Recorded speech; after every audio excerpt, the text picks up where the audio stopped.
I'm happy to take any questions now or afterwards. Chris. Where can you deploy this? You want to put an app out there. Support it, what do you have to what's the deployment? A lot of times if you Dockerize it, you can deploy anywhere. Amber has functionality built in that you can, the initialization takes a little bit of work, but after you do that, you can deploy to DigitalOcean in a single command with code updates.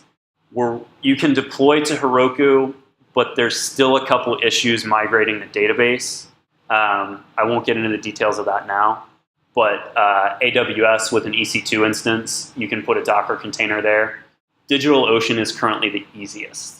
But you end up compiling a binary, and as long as that binary is built for the system it's on or in a Docker container, you can run it anywhere. I saw something, I didn't do it. I saw a post on Twitter. It sounded like just massive hate. So some guy who, I don't know, said, here's why I hate Crystal, you should too. You read that post, and so what's the counterpoint? I have not read it, so I won't be able to speak to it directly. The reason that you wouldn't touch it right now for production is because it's not at a stable release yet, and so you're going to have breaking changes without a major version upgrade. I don't know the details of why you wouldn't use it. I know they're addressing certain things, like for their hashes, somebody had to fix the hashing algorithm essentially, and they did. It was interesting to watch. They could show a visual distribution. They had like a dictionary of 221,000 words, and they showed the distribution when you hash it and the rate and collisions and all that stuff.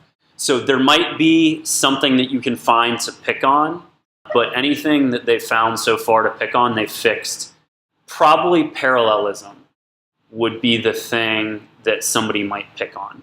It supports concurrency, but not parallelism. And again, that deserves its own talk, those differences. But I don't know.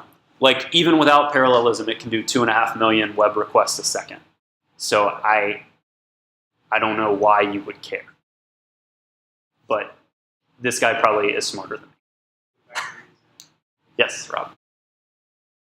Are binaries portable? They should be compiled on the same architecture. That's where Docker containers can really come in handy. If you're working on Mac and deploying to Ubuntu, Docker containers are nice. Yeah.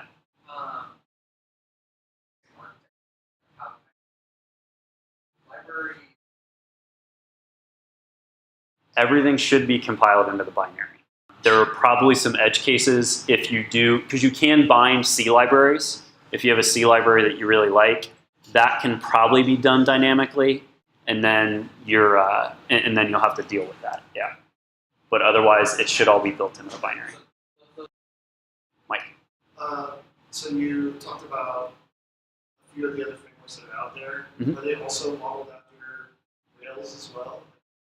Like Amber was? Or? So there was a little bit of a shakeout of Rails-esque frameworks middle of this year, like in the summer. And Amber kind of came out as the Rails winner. And it does some other things too, like it borrows pipelines from Phoenix, and the way that it handles some things are not Rails-esque, but it is the most Rails-like. Kamal is like Sinatra. Lucky is being built by somebody at Thoughtbot, and that is experimental. So he's trying some different design patterns to try to find a balance between like the monolith that Rails apps usually are and the like modular mess that Node apps are. He's trying to find a balance between those two. And is Amber the one that Crystal 4 the team Monas? They're the ones that are maintaining? No. Monas is agnostic to frameworks and libraries, unless they're part of, like, Shards is part of basically the standard, and Spec and the other things that are built in, they maintain. But as far as other things, they're agnostic.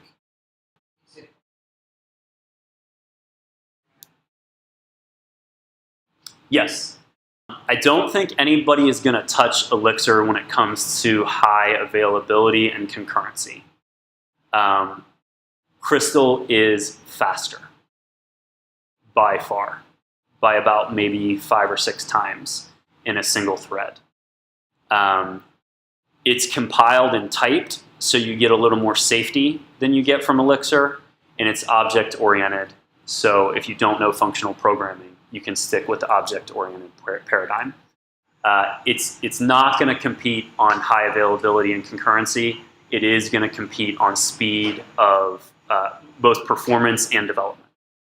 And then, what was the other one? Yeah, that's kind of it. Yeah.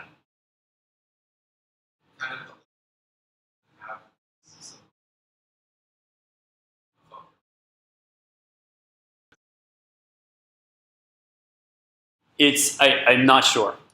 I'm not sure on those capabilities. Like basically creating immutability. Yeah, like in Ruby, I guess it would be like calling. You can freeze an object. And in other languages, obviously, by their very name. So it's the closest that you can get to that is probably using a struct instead of a class, because a struct will always be copied. It's by value instead of by reference. So the original struct will not change. That's the closest parallel I could think of to an immutable object for Crystal. But admittedly, I don't know enough about that. Assuming there's no metaprogramming, static. So there's no metaprogramming. In place of that, there's a very powerful macro language. So it happens at compile time, but you can do a lot of things that you might reach for metaprogramming with macros. In fact, that's how the routes are built in Amber. The pipelines and the routes use macros to write code. Okay? Thanks very much. Thank you.